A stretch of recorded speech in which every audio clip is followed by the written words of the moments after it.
Hello, everyone, and welcome. For the next hour, we are going to be treated to a very different book talk than those often presented in this space. And I, for one, am very excited.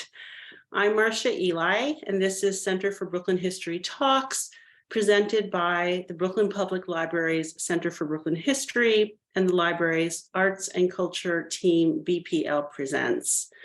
Tonight, we're joined by science journalist Jessica Leigh Hester, whose new book is simply titled Sewer. Jessica will lead a host of experts joining us from across the globe who will open our eyes to a topic about which many of us are blissfully ignorant. In just a moment, I will turn the program over to Jessica, but first, a few quick notes for all of you. Number one, we have put a link in the chat to the Brooklyn-based community bookstore so that you can explore the book Sewer on your own and, if tempted, purchase a copy from an independent business. Second, you have the option for closed captioning tonight. Click that button at the bottom of your screen. And finally, please share all your questions for Jessica and our expert guests. Type them throughout the program in the Q&A box, also at the bottom of your screen, and we'll take as many as possible towards the end of the program. So with that, it is my great pleasure to tell you a little bit about Jessica and hand it over to her. Jessica Leigh Hester is a science journalist whose work has appeared in The Atlantic, the New Yorker, the New York Times, Atlas Obscura, among many other outlets. She is, as you know, the author of the new book Sewer, and she is also a PhD student at Johns Hopkins University, studying the history of medicine. Jessica, welcome, and thank you so much. I'm going to let you take it away. Thank you. Hi, everyone. Thank you to Marcia, and thanks to the library for having us. And thank you to so many of you, more than 140 of you, who chose to spend the evening talking with us about sewers. I am so glad to be here tonight in conversation with 4 of the brilliant folks who were sources for my book. And my hope is that putting them together in dialogue can help shed light on the life cycle of sewage, from the minute you flush something down your toilet to what we can learn about it as it winds through the pipes, and then what it's introducing to waterways and other ecosystems on the other end. So I'm going to spend a few minutes chatting with each of them one-on-one, so you'll get to meet them that way. And then, as Marcia said, we will open it up to a conversation with all the panelists and then some Q&A. So I'm going to introduce them one by one, and you can find more complete bios on the library website. So first, I'm going to chat with Andy Howard. Andy is a field operations specialist with the Lanes Group in London, and that's the cleaning and maintenance arm of Thames Water. An engineer, he coordinates and works alongside teams that look after London's Victorian trunk sewer network 24/7. Over the past decade, he has overseen the Whitechapel and Blackfriars fatberg removals, as well as many other sewer emergencies. And he was kind enough to let me tag along on a night shift while they were working. So Andy will be able to tell us a lot about the very first leg of the sewage journey and all of the things that can go wrong there. Can we bring up Andy's slides? I'm not sure if the audience can see them. I hope they can. Andy, I am really excited to hear from you about the first signs that something is going wrong. This very first slide that I chose from the wonderful images that you sent me is, obviously something that shouldn't be in a sewer. And we'll get to that in a few minutes. But before we do, how are you guys summoned? What are the first signs that something is awry down there? Good evening, Jessica, and thanks for having me. So the first signs we basically get are from the customers. When the customers call in, and there'll either be a smell or their sewer or their drain will be what we call backing up. So it'll be internal flooding or possibly external flooding. So what we'll do from that, we'll send out an engineer, which will be like a van packer, who will go out to investigate from your home. And then from what that van packer discovers that's where the chain of events start. So if it's bigger than he can handle, he will then call for a bigger unit, which will be a cleaning unit, which will be a CityFlex, and if it's bigger than that, where it actually gets into the main trunk line sewers, that's when we come in and we start to investigate and do what we have to do. Great. And if we could go to the second slide, I think we'll get a sense of sort of what that setup looks like when you're there doing what you have to do. So once you are summoned out to a site, how do you diagnose what's going on? What kind of tools do you use to see that underground world and start to figure out what kind of intervention you need? Right, so what will happen is the information will come back, and then what we will do as trunk sewer engineers, we will start the investigation again, so we have the correct information. So if we know that there's a blockage at point A, what we will do, we will work downstream of that blockage to find how far it is blocked, because there will be a point when it won't be blocked. And then from that, we will then survey up, preferably with like a mobile CCTV camera, survey up the line, survey up the sewer to see what we can see. If that doesn't bring us any joy, we will then literally have to make what is called, if you look at the picture now, what is called a manned entry. So the manned entries are, it's very complex. It's not just a question of getting in and getting down. It is very dangerous.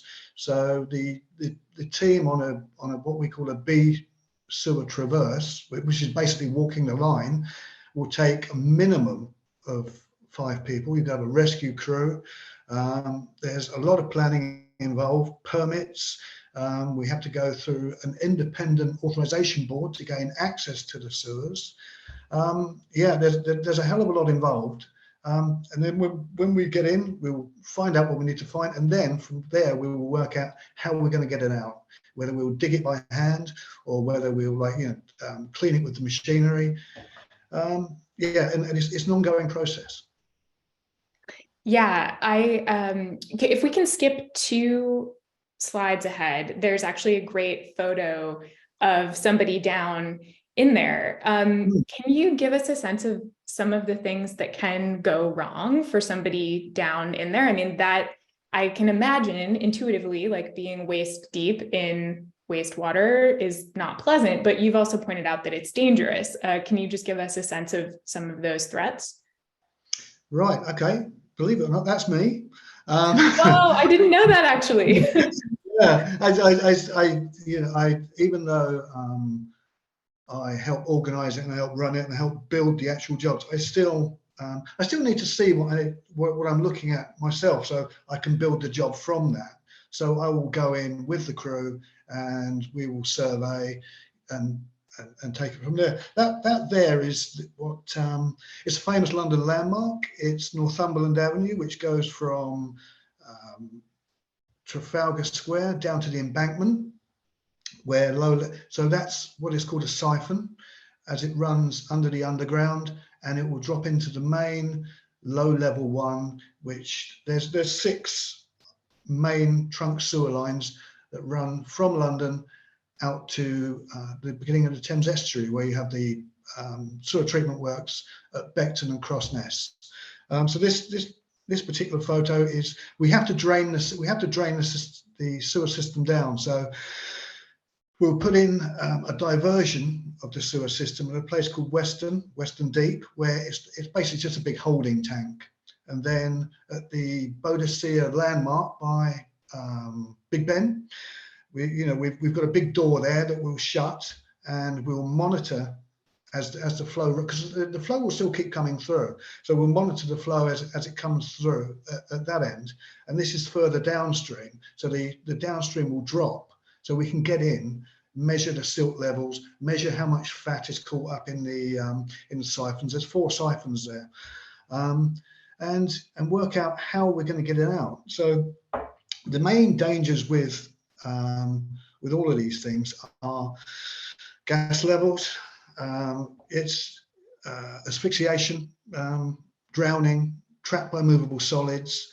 All these things can occur at any time during what we do. So, and it's literally, sometimes it just can't be any warning. So it's all very carefully planned, and we have rescue teams on site, and the rescue teams are trauma rescue trained. So they're pretty much not paramedics, but they're not far off it, in the sense that, you know, if anything does happen, we can keep whoever it is alive down there long enough for, you know, for the heart team, because there's got to be a specialized team to come and, you know, get whoever it is out and keep them alive. Yeah. Yeah, that sounds so stressful. I have one more question for you that I'm going to combine. It's a two-parter. So the first, you alluded to fatbergs and clogs, and I was wondering, you know, what the biggest culprit in clogs tends to be. And then related to that, maybe, or possibly adjacent to it, what is the ickiest thing you've seen in the sewer, to throw a bone for the folks who maybe came here hoping to be very grossed out? Gory. Right. So with all of these things, it's all down to education. You know, I mean, this sewer system is 150 years old. And when it was originally built and designed in 1850, you know, by a guy called Joseph Bazalgette, there was 2.6 million people in London, and it was a fantastic system.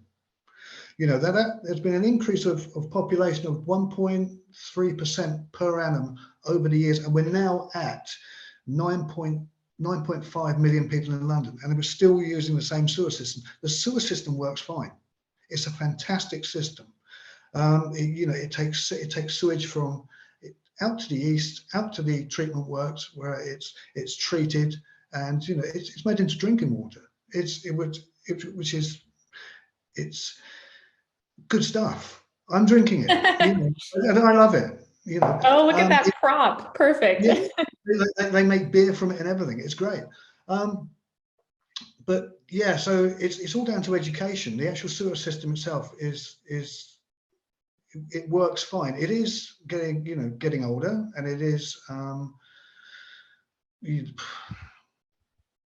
it's getting older, and more people are using it. But I work for Lanes, which is the cleaning arm, you know, the main contractor for Thames Water. And I mean, last month we finished a month-long campaign that we do every year called Unblocktober. Now, originally it started off in 2019 with I think about 4,500 people, and now at this point we're at, I think it is 17,500 people who actually get involved and campaign to, you know, bring awareness to people that not to you chuck your rubbish down the sewers, because it's Right. Yeah, anything that says flushable, anything's flushable. Believe it or not, you know, you can flush a tennis ball down the toilet because it's flushable. But please don't. That's a big takeaway. Please don't. And this is what happens. It goes into the system. You know, it all comes together, and it just combines one big ooky mess, and that's it. We're in there, you know, risking our lives to clean it. Yeah, so, great. Well, thank you very much for that. Big takeaway for everyone tonight: do not flush wipes. Do not flush fats, oils, grease, or trash. And I would love to pick up some of these points during the Q&A. But I want to introduce our next panelist. So thank you so much, Andy, and we'll hear more from you in a few minutes. The next person I'd love to introduce you all to is Anam Khan. If you want to go ahead and turn your camera on. Hello, she is a research and operations facilitator at Toronto Metropolitan University in Canada, and previously worked, speaking of flushability and things that can go down the toilet, at the university's flushability lab, where her team tested 101 consumer products, from baby wipes, cleaning wipes, and tampon applicators, and much more, to see whether they would break down in a simulated pipe setup. And also did her master's work on identifying solids in sewers through imaging sensors and edge computing, which is so cool. So if we could bring up those slides, I'd love to dive into some questions about that. The slides start with kind of an aerial overview. So does the first question. I would love to hear, kind of broadly speaking, what problem or set of problems did your graduate work set out to investigate or solve? Great question. First of all, thank you so much for the opportunity.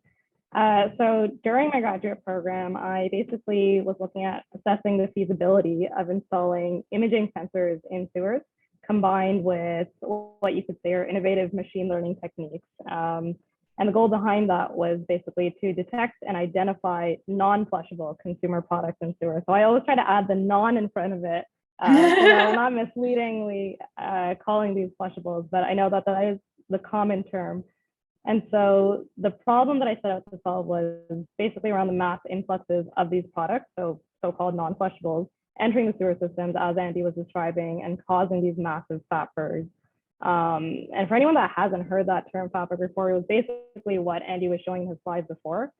These large conglomerates of white paper towel, hair, dental floss, pretty much anything that you can think of that you wouldn't want in the sewers, but unfortunately are very commonly seen, that form together to become these huge masses needing to be manually removed from our collection distribution systems. And so the application of such a system that I was trying to develop during my graduate program was for these collection distribution systems, but the idea was to proactively detect the aerial hotspots of rising influxes of these products and the clogs and blockages themselves.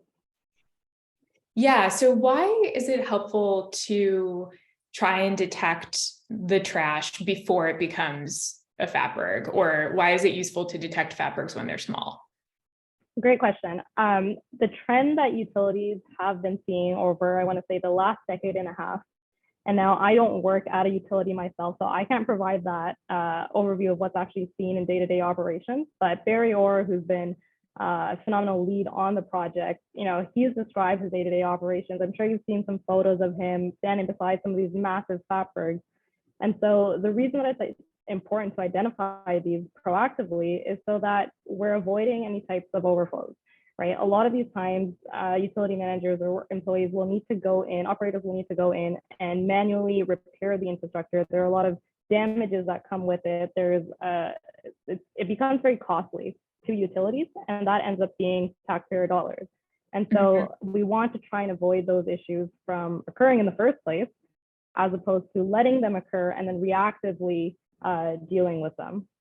Yes, that's super helpful to keep in mind. Barry Orr, for those who are tuning in, is another source in the book and one of the fellow scientists at TMU. So I guess maybe one thing helpful to explain about this slide that's up here now is, of course, you did your research in a lab, which is not the sewer, but you were able to design an above ground proxy and make use of that. So how did you go about doing that? Maybe you could walk us through what we're looking at here and how your team was able to spy on the pipes in a way without going underground. Sure, great question. So first off, I just want to clarify that I wasn't the mastermind behind this. I didn't design it. I did take advantage of using it during the testing of the dispersibility for those products. And so when I was doing the testing for the 101 products that we had, all varying from baby wipes, diaper liners, paper towel, facial tissue, all that kind of fun stuff, we were basically testing according to the International Water Services Flushability Group specification. And so in that specification, it details what your setup exactly should look like, including the toilet, including an 18 to 20 meter drain line, including the PVC pipe, how many elbows and bends are required. All of that, most of it is specified in there. And aside from that, Barry Orr, who put this apparatus together, basically was following municipal standards here in Ontario to try and design a system that could best replicate what residential owners would see from their home properties to the public property. Awesome. Can we jump to slide 3? I don't know if that's possible. Oh, great. So this is sort of a closer up view of some of the pipe and drain line that you talked about. And I was wondering, you tested the flushability of a lot of different things. And I was wondering if there was anything that surprised you in terms of actually falling apart when maybe you didn't expect it to, or the inverse, like something you might have expected would make it through one or all of these different stages of the setup and it just flopped. Anything along those lines that jumped out at you one way or another? Yes, so in both instances, so in the first instance, for example, toilet paper. I'll start very, very quickly. Some of those, so there's a whole kind of test procedure that I would follow according to the specification from the group that I mentioned earlier, which would be the IWSSG for short. And so when I was testing according to that specification, it was basically you flush it down the toilet, you put it into the toilet, you wait a few seconds, you flush it, you let it go through the drain line. If it doesn't make it through in the first few flushes, it's automatically deemed a fail. So I believe it was like 5 or 6 flushes that I had to go through. In some instances, I would flush the toilet paper down and it would come apart as it was being flushed, or, within the first 10 to 15 seconds, it would already fall apart. So that was amazing to see because that's exactly what we want to see. Yeah, that's very reassuring. Yeah, exactly. And so that's why we advocate, of course, so flush only the 3 Ps, pee, poop, and paper. But on the opposite spectrum, there were many, many wipes that we tested, some inquiries that came in, even aside from the 101 products that we were testing to test their product specifically. And it was very surprising to see how intact these products would stay. So, I suspected that a lot of them wouldn't fall apart. That was kind of, that was the hypothesis. We knew that that was going to be the case for some of them. I didn't realize that it would be the case for the majority of them. But aside from that, it was, even after several flushes, even after remaining in kind of our slosh box for about a half hour, even after being sloshed in the box and rotating for about a half hour, they still were so intact. It was as if you could just kind of take it out, put it back in the pack, and no one would even notice that it had gone through the full procedure. Wow. So that was very, very surprising to me. Yeah. So the slosh box, for those who may not know, is it accurate to describe it as like a gyrating kind of table that goes back and forth, or how would you best describe it? That would be how I would describe it. It's basically, a cube that has water in it. We were using about 4 liters. So again, we try to replicate the conditions that you would typically see in a residential drain line. And so there was a specific kind of number as to how many oscillations were happening in a minute. But it was basically a box that was going back and forth with a set amount of water in it at a set temperature. And we tried to maintain that temperature throughout the testing period. Awesome. Thank you. Well, this is so interesting. As you know, I love this research. And I'm looking forward to asking more questions about it and hopefully hearing from the audience about it. But I would love to introduce everybody to Colleen now and then put you all in conversation in just a few minutes. Thank you. Colleen, if you want to join us, hello. Colleen is an associate professor in civil and environmental engineering at University of California, Merced. And crucially for our purposes tonight, she is one of the masterminds behind the awesome digital dashboard, COVID Poops 19. If we could get those slides up, everyone will be able to get a visual sense of exactly what this dashboard looks like. And Colleen, I'd love to hear sort of as we're getting going with that, give us an overview. What does the dashboard tell us? What's the scope and what kind of information are you sharing through it? Yeah, no, thank you so much, Jessica, for having me and writing a wonderful book. I'm excited to gift it to my students for the holidays, but and all the other speakers here. But yeah, I put together during the pandemic and a team of students, including undergrads and graduate students, a dashboard that tracks all of the sites, universities, dashboards, and countries that are monitoring SARS-CoV-2, the virus that causes COVID-19, in wastewater to infer community spread of the disease. So it's it works a similar test that you do like for a clinical test, like instead of a nose swab, we're testing the wastewater. And so you can, well, some wastewater treatment plants serve like millions of people, like the Los Angeles Hyperion wastewater treatment plant, and some serve like thousands to tens of thousands of people. So you can get a lot of data from one, poop sample, as it were. So the dashboard, yeah, you see here, it is interactive. You can zoom in. There's a search function in the right upper hand corner. And you can click on these points and you'll get to different links. The dashboard's actually linked to like data and like, current levels, and then others linked to news articles and sites. So we tracked a lot of this through Twitter. I know there's been some change in leadership, but we're still on Twitter and there's still a lot of followers and ways we get the information. I do keyword searches every day, like a combination of COVID-19, wastewater, sewage, and SARS-CoV-2, and then also keep up with the literature and go to different webinars and keep up with the academic community. And then the next slide kind of shows the progression of the dashboard over time. Since we launched in September 2020, I started the Twitter account in May 2020. It took a while to gather some of these points. And you can see like the dashboard's almost increased by 10 times, the amount, universities by 4 times. We've added sites. We're going to probably get to 4,000 by the end of the year. There's still people adding more sites to monitor, and we almost tripled the number of countries that are doing this. And it's not a new technology. I mean, they've been monitoring wastewater for other pathogens like polio virus, and they still are. They found it in New York in 5 different wastewater like treatment plants or sewer districts. But they were able to apply it for SARS-CoV-2 in the pandemic. And then the last slide kind of shows that we have a preprint or publication about kind of the equity and spread of wastewater monitoring, and similar to access to clinical testing and vaccines, it's a very like disproportionate access to wastewater monitoring as well. This is a year after a year of the pandemic and into the data, but we have current numbers of the 70 countries. It's still like a 60% in high income countries and 30% in low and middle income countries, and the lowest here by the World Bank status, about only 6% have wastewater monitoring. And you can see within countries that are darker, like the United States and Australia, Europe, have more sites that are monitoring. So there might be a country that's monitoring, say in like Africa or Asia, but there's not as many sites. But these are all the publicly available sites. There are places that are monitoring, probably a lot of places in China and Asia that like aren't, publicly releasing where they're monitoring and what they're monitoring. That's a really good point.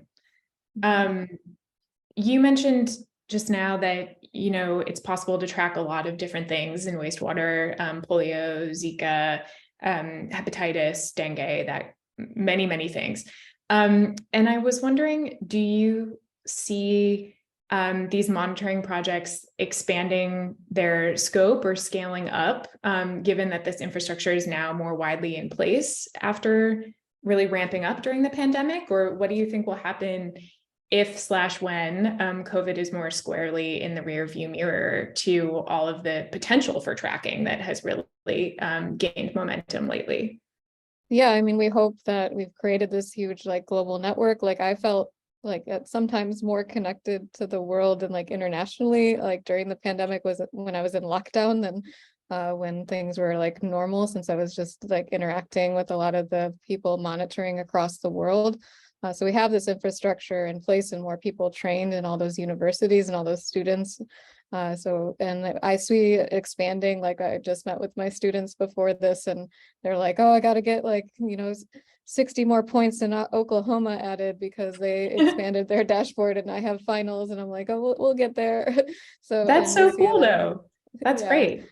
I mean, I see some think places expanding, but some places kind of, we took down for the first time a couple dashboards since the links went dark. But interesting. We see mostly expansion, and CDC National Wastewater Surveillance System for the US is like expanding. They're going to be adding mpox or monkeypox soon for all their sites, and they want to add like flu and like some different fungal infections and like other targets, but mostly in antibiotic resistance. Oh, that's super interesting. That sounds very useful. I guess the last question I have for you right at this point is, how did your school become the center for this? I think, one might imagine that there would be some like international entity coordinating this, or some like big NGO in charge of a project like this.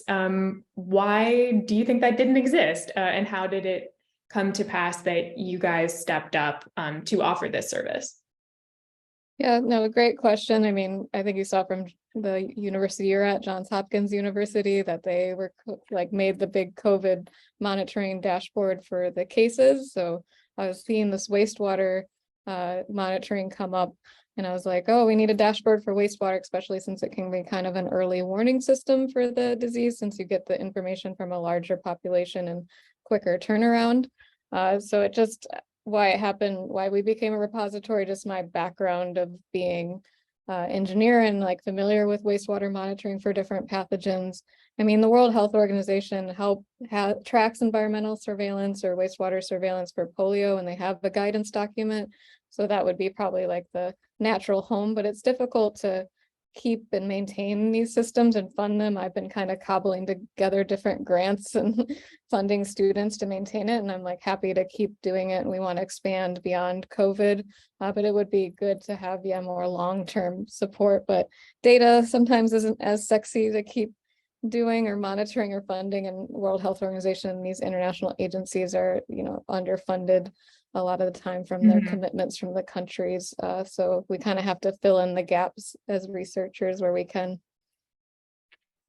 That's great. Data should be sexy, useful Yes. and sexy.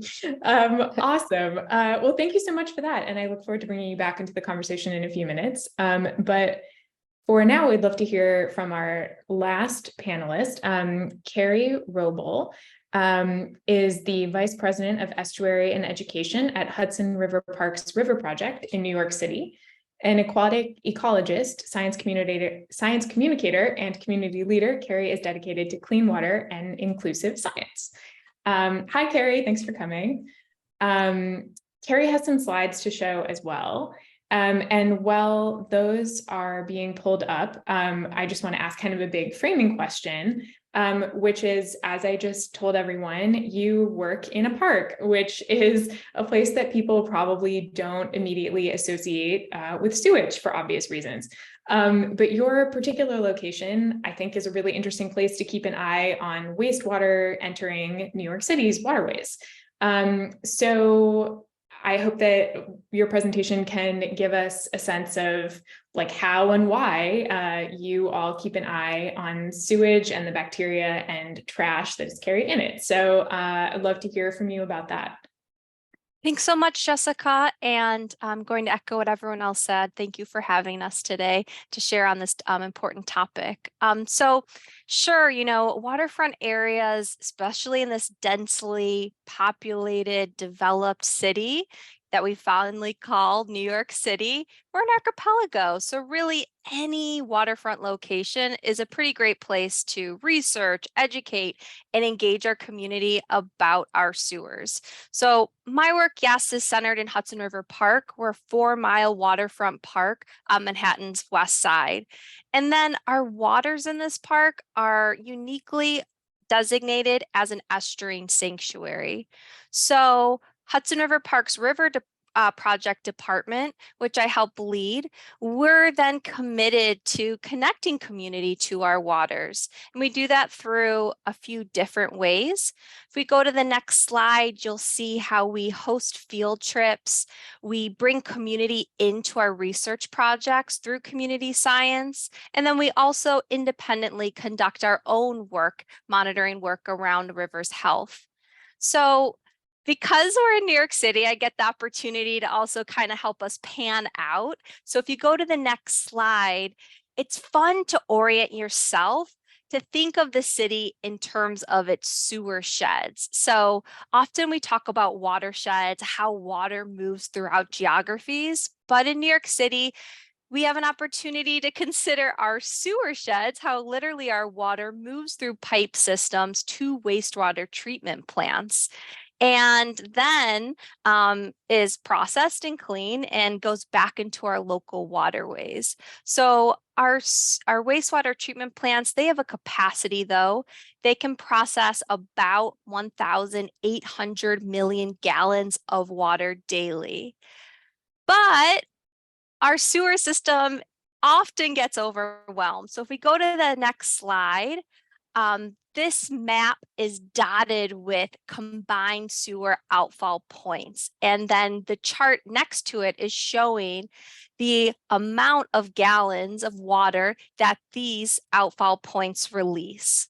So this all happens because on this next slide, our system in New York City, as probably some of you are aware, is considered a combined sewer outfall system. So when it rains, and not even a lot sometimes, because we have this, cement and impervious surfaces that define our city, the water from our streets is combined with the water from our homes and businesses. And frankly, it overwhelms the pipes, and they were designed to release then in our local waterways.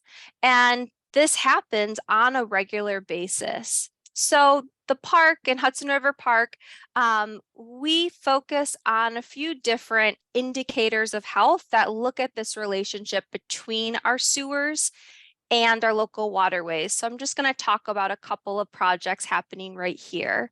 So to start on the next slide, we monitor continuously water quality at 2 sites in Hudson River Park. One's around downtown Tribeca neighborhood at Pier 25, and the other site is around Midtown 44th Street at Pier 84.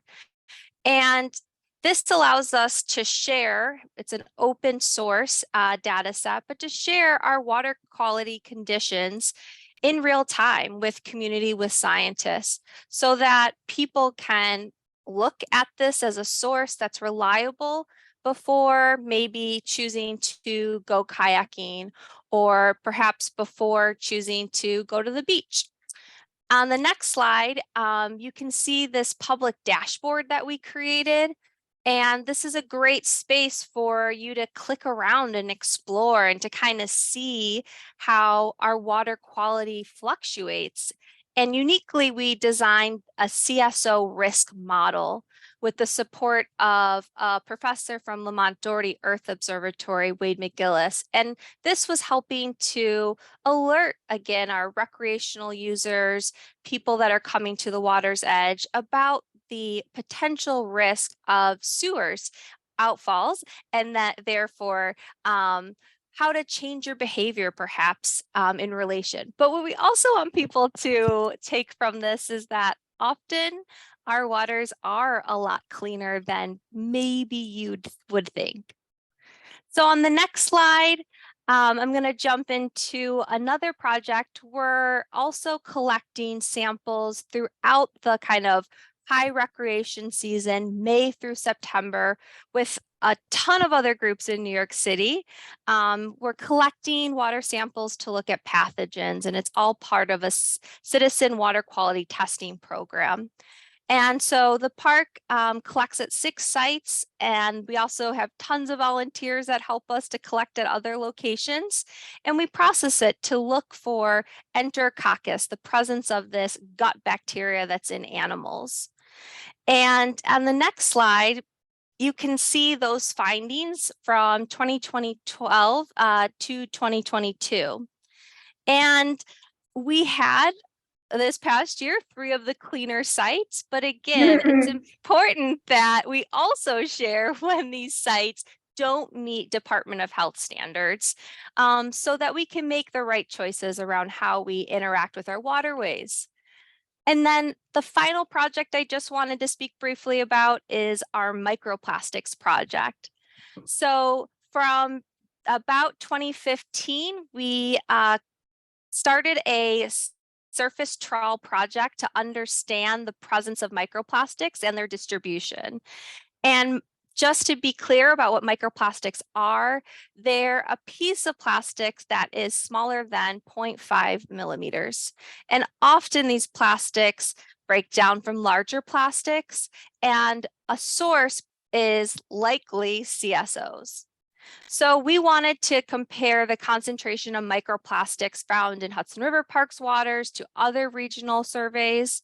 We were kind of asking, are urban estuaries this sink for microplastics? We wanted to understand near shore versus channel locations. Again, does this proximity to sewers matter? And to better understand the relationship of rainfall and CSOs on the abundance of plastics. So on the next slide, you can just see our different locations within the park. Again, we had near shore and channel locations. And then on the next slide, these are our findings. So on average, plastic concentrations were between about 100K and 700K pieces per square kilometer. And that was comparable to other studies conducted by some partners more in the New Jersey area. And then at nearshore sites, there was significantly higher plastic concentrations than were at the channel sites. Also notably, fragments were the most prevalent type of plastic that we found. And there wasn't a significant relationship between rainfall and our plastic concentrations. However, there was a relationship. When there was increased rainfall, we were seeing increase in numbers. This data was likely confounded though by tides, fluctuations in CSO releases, and then likely other sources of contamination. But just in closing, on the last slide, I just wanted to reiterate that parks are a wonderful place to consider the connection between our land and water, and really sewers are a link that can help us to think, of course, about this impact, but also to hopefully help motivate us to act collectively and reduce these human impacts over time. Thank you so much. Those are great notes to end on and lead, I think, very nicely into some questions I have for the whole group. So I'd love to invite all of the panelists to turn your cameras and mics on and join us again. I have several questions for all of you, and I've been keeping an eye on the audience chat, which is full of incredible questions. It's really hard to pick from them, but I'd love to ask some questions of my own and then also get to several from there.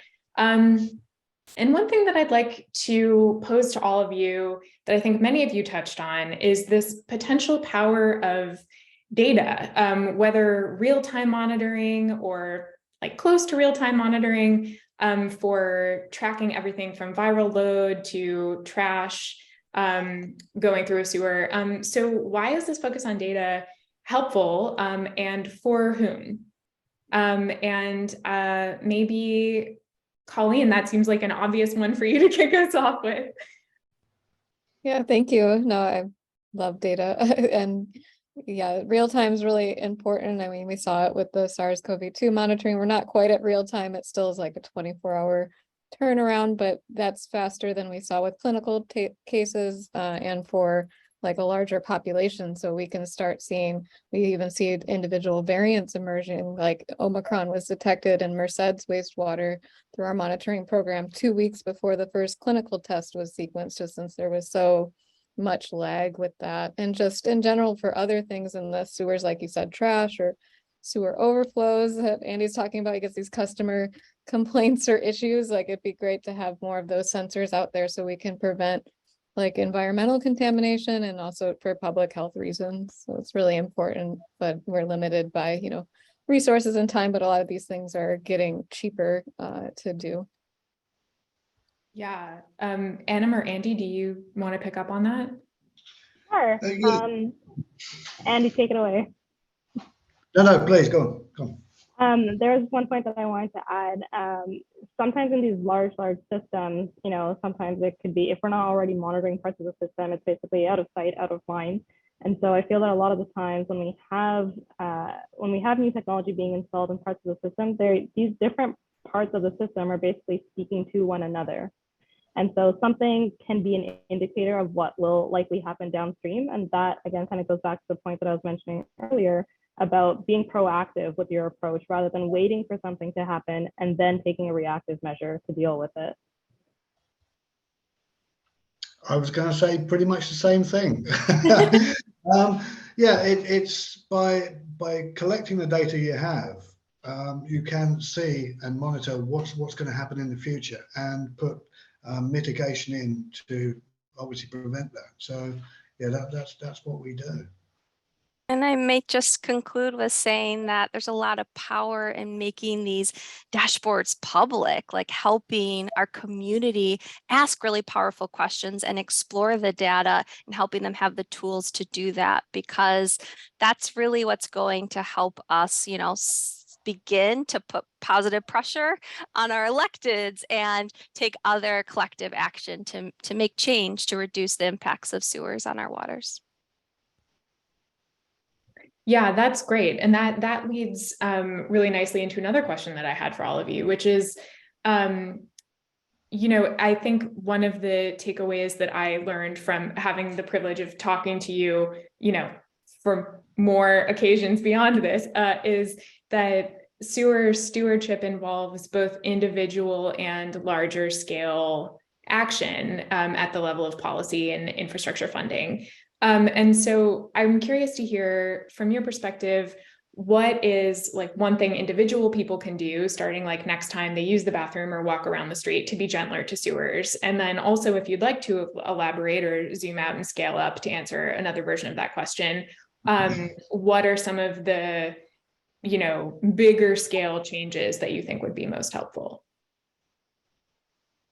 Yeah, I believe that education is the key, and you should really go back to grassroots level. I mean, here in London, we have, as I said, we have campaigns to show people what's happening to the sewer system, and if you abuse it, you will lose it.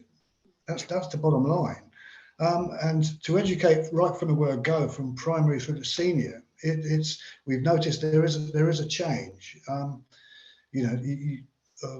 when we started the bin it, don't block it campaign. People are getting on board, but slowly.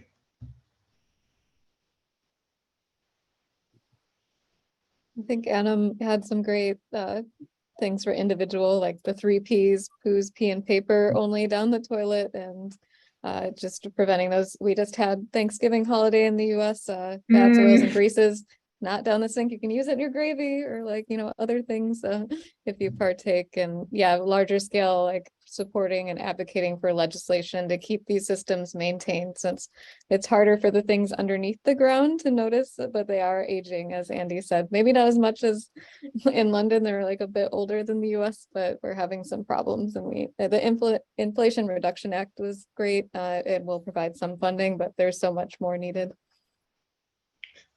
I think, in all fairness, the actual London sewer system, bearing in mind, you've got 100 miles of main line brick sewers. They're in fantastic. They really are in a fantastic condition.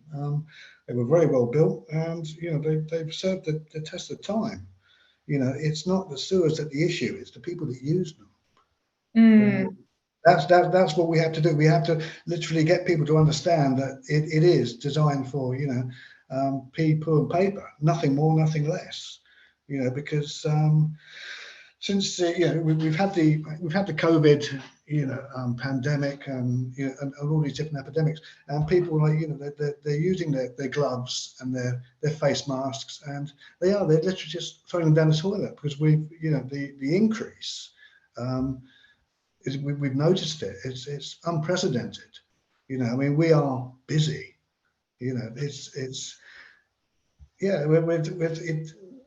There was a point when it was fat that was the issue, but now it's like fat and face wipes and nitrile gloves, and it makes it harder, because it's like as it congeals, it's like concrete. So yeah, and it's certainly not like you were just hanging around bored before the pandemic, so you didn't need to be busier. Yeah, we were just waiting for this, Yeah.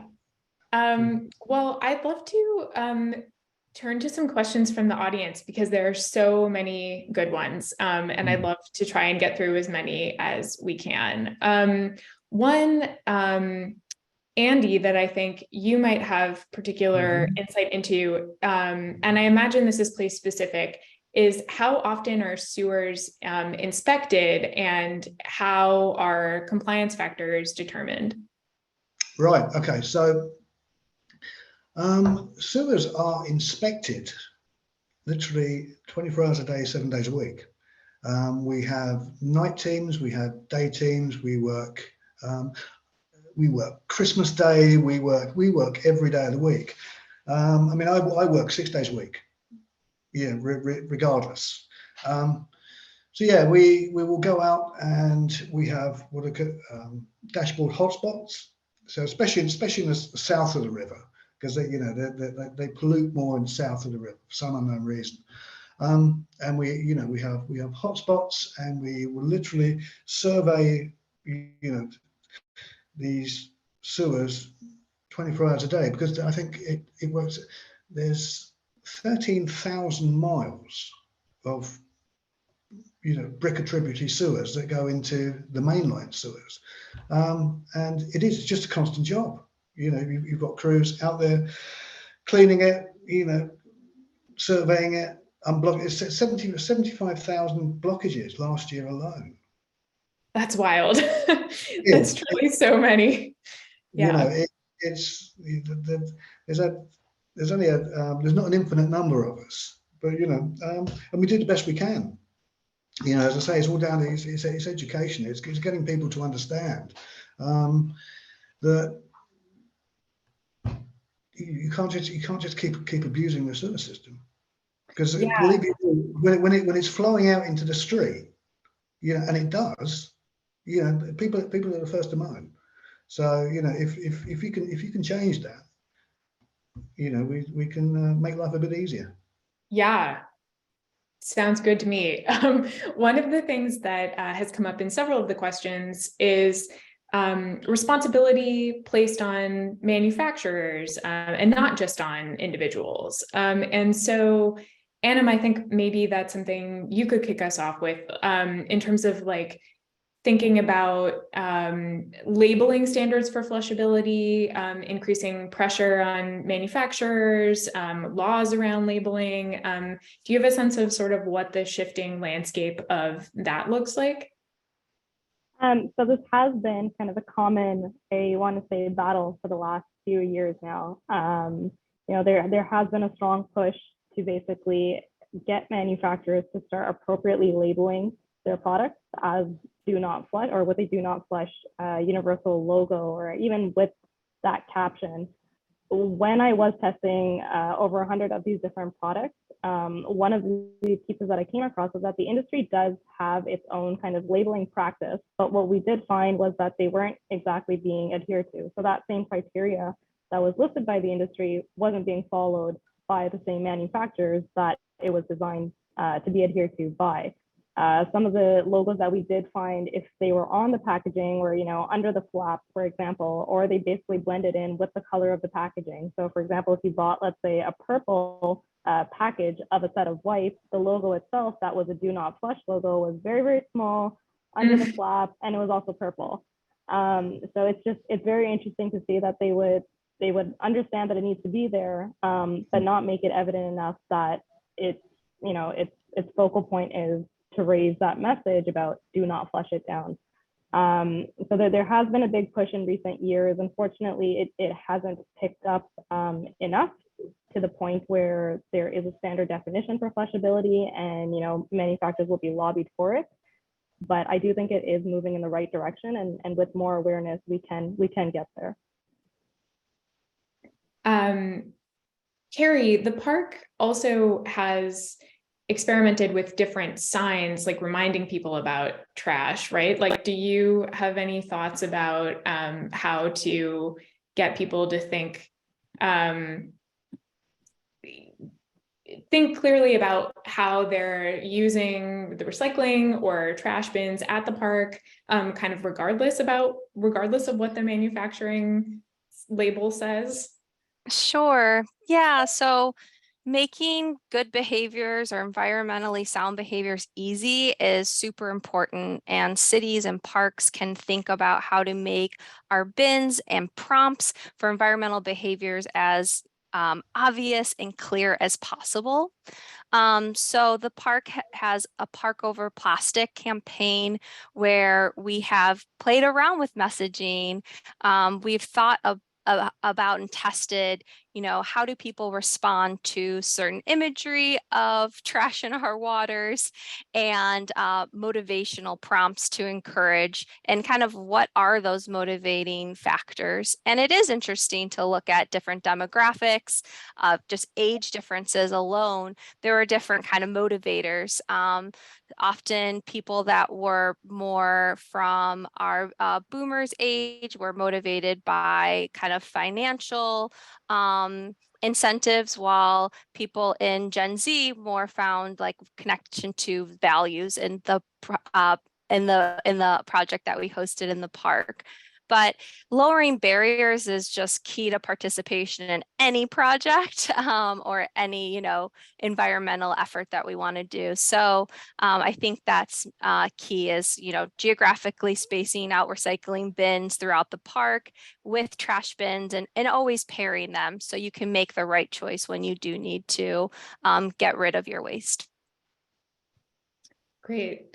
One really, I think, fun question that came up is, how do we do our own research on flushability? Have any of you tried your own flushability experiments at home? Or how would you recommend someone who wanted to do maybe an educational activity with kids to, teach them, here's how stuff falls to pieces in the sewer or doesn't, might approach that as a project by themselves? Right.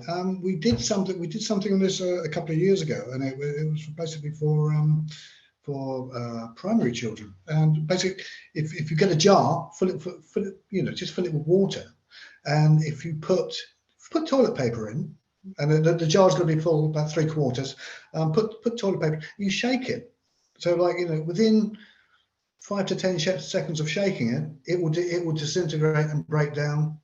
It's flushable. If it doesn't disintegrate, if it doesn't break down, it's not flushable. It's really that simple. So that's the easiest way to teach kids. Great. Yeah, education has come up as a comment in a lot of these questions. Let's see.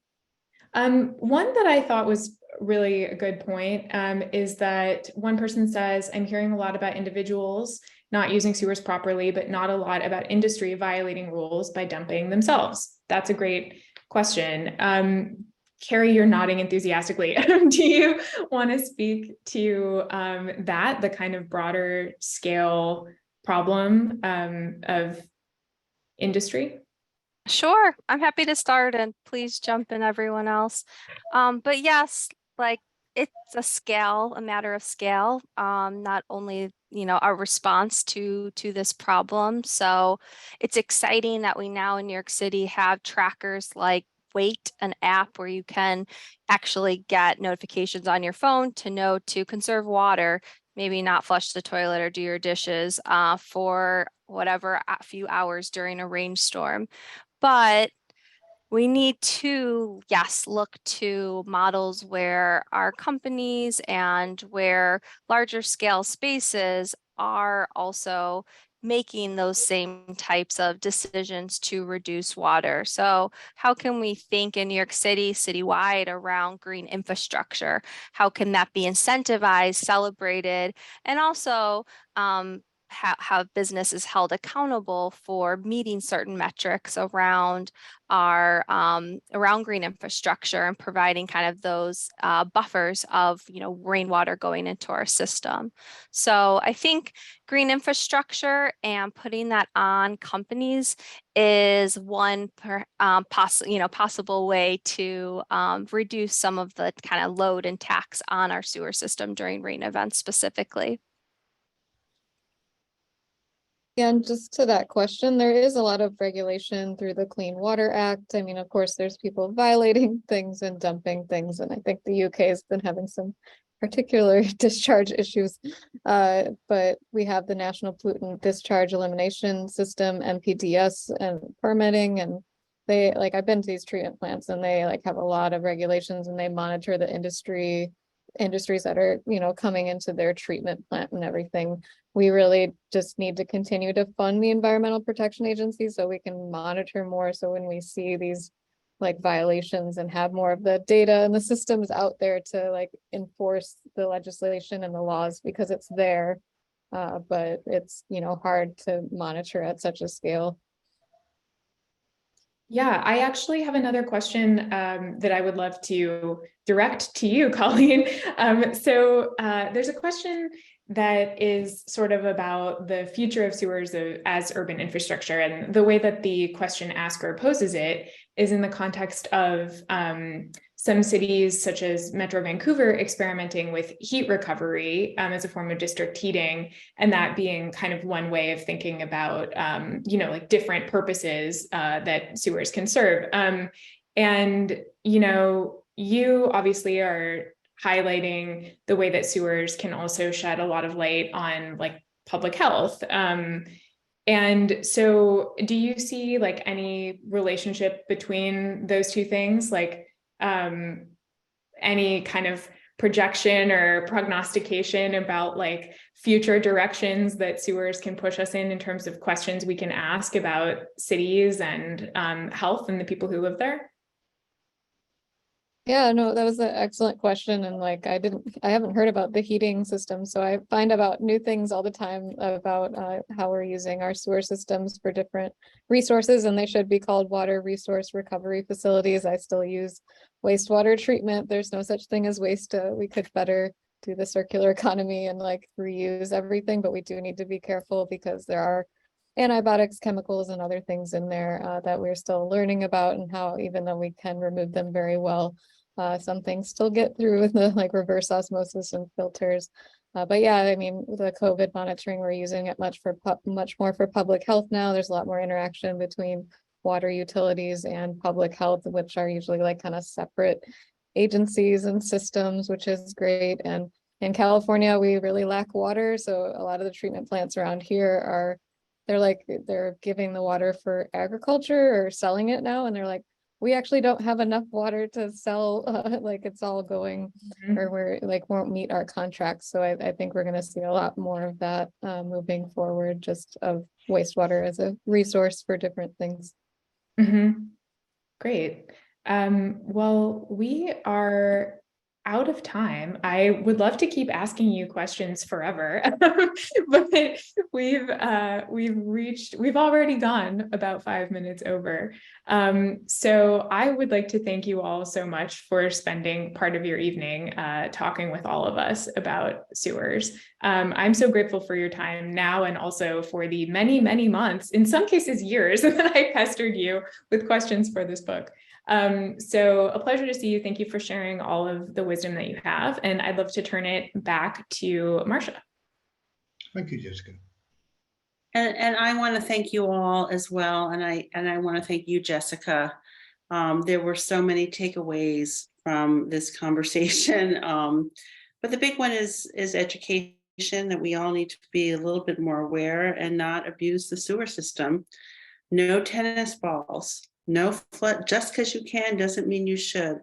So thank you. Thank you all for this, wide-ranging, fascinating conversation with so many things to explore. The questions came in, and I wish we could answer all of them, but as well. But the program is recorded and will be posted on the Center for Brooklyn History Public Programs YouTube channel tomorrow. So those of you who want to rehash it and look a little bit more, you're able to do that. And mostly, again, thank you for the book. Thank you for your reporting, Jessica. Thank you all of you for your expertise. And I wish you all a good night. across the country, across the world, and have a great night or day or whatever time it is. All good night.